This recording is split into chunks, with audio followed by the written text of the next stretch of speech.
Hello student, this is Anupam Gambhir and you are watching Anupam English classes. Student, आज के इस video lecture में class 11th English Hornbill book से poem childhood poem जिसके poet Markus Natten है, इसके हम एनसीईआरटी के सॉल्यूशंस कवर करेंगे। स्टूडेंट 4 क्वेश्चंस हैं इसमें इस पोम के एनसीईआरटी की आपकी बुक में, तो जो कि हम आज कवर करेंगे। चलिए स्टार्ट करते हैं। Question number 1, identify the stanza that talks of each of the following. ये वर्ड्स दिए हुए हैं स्टूडेंट, इंडिविजुअलिटी, रैशनलिज्म और हिपोक्रेसी। आपको चूज करके बताना है, पहचान के बताना है कि ये कौन कौन से स्टैंजा में यूज हुए हैं। तो इंडिविजुअलिटी की मीनिंग होती है खुद से डिसीजन लेना। थर्ड स्टैंजा में जब हमारे पोएट कहते हैं कि मेरा चाइल्डहुड कहाँ चला गया, अपने आप से क्वेश्चन करते हैं। उसके बाद थर्ड स्टैंजा में वो कहते हैं शायद मेरा जो चाइल्डहुड है वो तब कहीं चला गया जब मेरे को इंडिविजुअलिटी यानी कि जब मैं खुद से डिसीजन लेने वाला हो गया, यानी कि मैं बड़ा हो गया। नेक्स्ट वर्ड है रैशनलिज्म। तो स्टूडेंट, रैशनलिज्म हमें फर्स्ट स्टेंजा में मिलता है, जिसकी मीनिंग होती है लॉजिकली डिसीजन लेना, यानी कि सोच समझकर विचार करना। तो रैशनलिज्म हमें फर्स्ट स्टेंजा में मिलता है जब पोएट कहते हैं, अपने आप से क्वेश्चन करते हुए कहते हैं कि मेरा चाइल्डहुड कहाँ चला, कब चला गया, जब शायद मैं 11 ईयर क्रॉस कर दिए मैंने, यानी कि मैं 12 ईयर्स का हो गया, यानी कि मैं थोड़ा सा बड़ा हो गया, तब शायद मेरा चाइल्डहुड कहीं चला गया। अब उसके बाद थर्ड वर्ड है स्टूडेंट्स हिपोक्रेसी। हिपोक्रेसी का मतलब होता है पाखंड, झूठ करना, पाखंड करना, किसी के साथ झूठ बोलना, उसे हम हिपोक्रेसी कहते हैं। तो हिपोक्रेसी वर्ड हमें कहाँ, हिपोक्रेसी कौन से स्टैंजा की मीनिंग में हमें दिखाई देता है कि यहाँ हिपोक्रेसी हो रही है, पाखंड किया जा रहा है? Second stanza.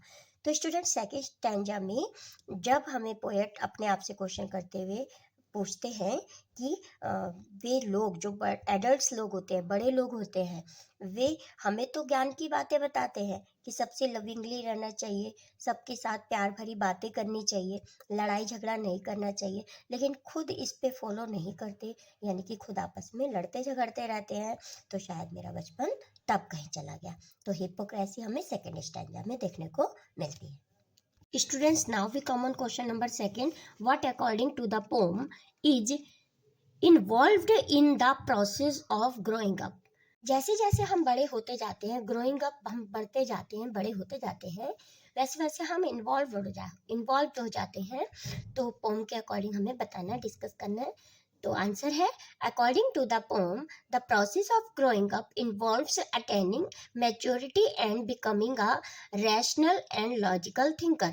तो जैसे जैसे पोएम के अनुसार क्या बताया गया है पोएम में कि जैसे जैसे हम बड़े होते जाते हैं, जैसे जैसे हम मैच्योर होते जाते हैं, वैसे वैसे हम लॉजिकल थिंकर बनते जाते हैं, यानी कि हम अपने आप से डिसीजन लेने वाले बनते जाते हैं और सोच समझकर निर्णय लेने लगते हैं।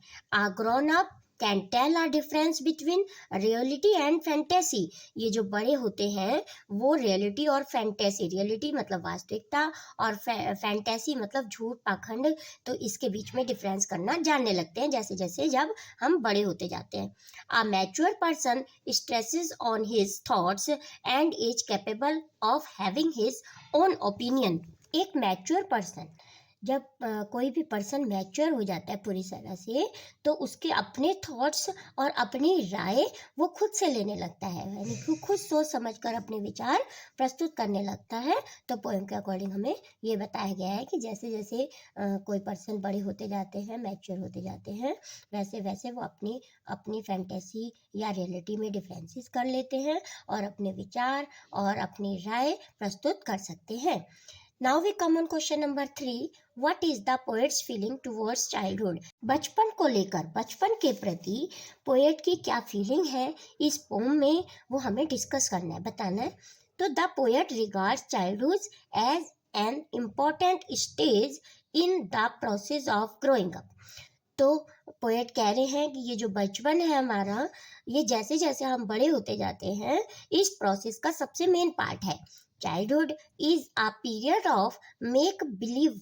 तो चाइल्डहुड एक ऐसा पीरियड है जिसमें हम विश्वास कर सकते हैं। The poet is disappointed by the childhood. लेकिन जो पोएट है हमारे, वो चाइल्डहुड को, बचपन को लेकर डिसअपॉइंट यानी कि निराश हो जाते हैं। He wanted to know when was the moment he became a grown up and lost the innocence of an infant. तो वे चाहते हैं, वे उस पल को जानना चाहते हैं कि जैसे जैसे वो बड़े होते हैं तो उनका इनोसेंस कहाँ चला जाता है, यानी कि प्योरिटी और इनोसेंस कहाँ चला जाता है ऑफ एन इन्फेंट, यानी कि एक जो न्यू इन्फेंट मतलब जो न्यू बॉर्न बेबी होता है, तो उसका जो इतना प्यारा सा इनोसेंस होता है, प्योरिटी होती है बच्चे की, तो जैसे जैसे वो बड़ा होता जाता है तो ये सब मूवमेंट कहाँ चले जाते हैं, तो इस पल को जानना चाहते हैं हमारे poet. He expresses his confusion by asking that when and where did his childhood go। तो वो अपनी फीलिंग को, अपने कंफ्यूजन को इस क्वेश्चन को पूछ के एक्सप्रेस करते हैं कि आखिर मेरा बचपन कब चला गया और मेरा बचपन कहाँ चला गया। तो ये तीन स्टैंजा में, स्टार्टिंग के 3 स्टैंजा में तो पोएट क्वेश्चन करते हैं कि कब चला गया, व्हेन डिड माई चाइल्डहुड गो, कि मेरा बचपन कब चला गया। लेकिन जो 4th स्टैंजा है तो वहाँ व्हेन से वेयर में स्विच हो जाता है क्वेश्चन, और where did my childhood go question change हो जाता है। तो हमारे जो पोएट हैं वो अपने आप से क्वेश्चन इसी पूरी पोम में क्वेश्चन करते हैं कि आखिर मेरा बचपन कब और कहाँ चला गया। और लास्ट स्टैंजा में आके वो कहते हैं कि शायद मेरा बचपन एक जो छोटे से बेबी, यानी कि जो इन्फेंट बेबी होता है, न्यू बॉर्न बेबी होता है, उसके फेस में चला गया, क्योंकि वही बिल्कुल इनोसेंस होता है, प्योर होता है, उसी में प्योरिटी होती है। तो इसीलिए पोएट कहते हैं कि शायद मेरा बचपन एक इन्फेंट के फेस में चला गया। तो student, now we come on question number 4th, last question. Which do you think are the most poetic lines? Why? इस पूरी पोम में पोइटिक लाइन कौन कौन सी हैं उसको आपको बताना है, और वो क्यों पोइटिक है। तो the lines in the last stanza are the most poetic lines in the poem. पूरी पोएम की लास्ट स्टेंजा में ये लाइन्स है जो कि पोइटिक है, बहुत ही ब्यूटीफुल लाइन्स है और पोइटिक इम्प्रेशन छोड़ती हैं। वो कौन सी लाइन है? It went to some forgotten place that's hidden in an infant face, that's all I know. तो ये वही लाइन है जो अभी हमने डिस्कस करी है कि शायद मेरा बचपन एक फॉरगॉटन प्लेस पे चला गया या फिर एक इन्फेंट के फेस में चला गया, यानी कि न्यू बॉर्न बेबी के फेस में चला गया। तो यही वो अपने आप से क्वेश्चन करते हैं 3rd स्टैंजा में। तो स्टूडेंट, ये तीनों लाइन्स लिखने की आपको लर्न करने की जरूरत नहीं है।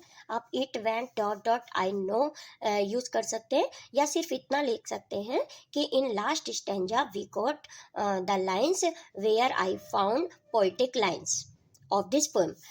और तो इसका आंसर होगा these lines are the most poetic lines of the poem because poet beautifully describe the appearance of his childhood. तो लास्ट स्टैंजा में पोएटिक लाइन्स का यूज किया गया है क्योंकि ये बहुत ही ब्यूटीफुल लाइन्स हैं जिसमें अपने चाइल्डहुड को वो पाते हैं कि मेरा बचपन एक इन्फेंट के फेस में चला गया। पोएट हमारे कहते हैं कि शायद मेरा बचपन एक इन्फेंट के फेस में चला गया। He talks that innocence that reflects on infant face। और वे बात करते हैं, बताते हैं कि एक जो इन्फेंट का फेस होता है, न्यूबॉर्न बेबी का फेस, वो बहुत ही इनोसेंस होता है और हमें रिफ्लेक्ट्स भी करता है, हम पे अपनी छाप छोड़ता है। During childhood a child believes in things which are not true. जब एक बच्चा अपने बचपन में होता है, जब एक बच्चा छोटा होता है, तो वो उन बातों पर भी विश्वास कर लेता है जो वास्तविक में सही नहीं है, मतलब सच बातें नहीं है, झूठी बातें हैं, उन पे भी एक बच्चा विश्वास कर लेता है। कि जब बच्चा छोटा होता है तो बच्चे से कहा जाता है ना, सो जाओ, बाहर मत जाओ, बाहर बाबा आ जाएगा, वो आपको पकड़ के ले जाएगा, या जल्दी से अंदर आ जाओ, सो जाओ, बाहर भूत आ रहा है, रात के समय बाहर मत निकलो। और बच्चा जो होता है वो विश्वास करने लगता है इन बातों को। तो यानी कि जब बच्चा बचपन में होता है, अपने चाइल्डहुड में होता है, तो वो वास्तविक बातें जो नहीं भी होती, यानी कि जो झूठी बातें होती हैं, उन पे भी वो विश्वास कर लेता है। तो ये कुछ पोइटिक लाइन्स थी जो लास्ट स्टैंजा में हमें मिली है। इसी के साथ स्टूडेंट ये वीडियो लेक्चर यहीं पे कंप्लीट करते हैं। I hope this video lecture is very helpful to you. If yes, please like this video, share this video with your friends, with your classmates, and subscribe my channel to more videos. Thank you so much for watching. Bye.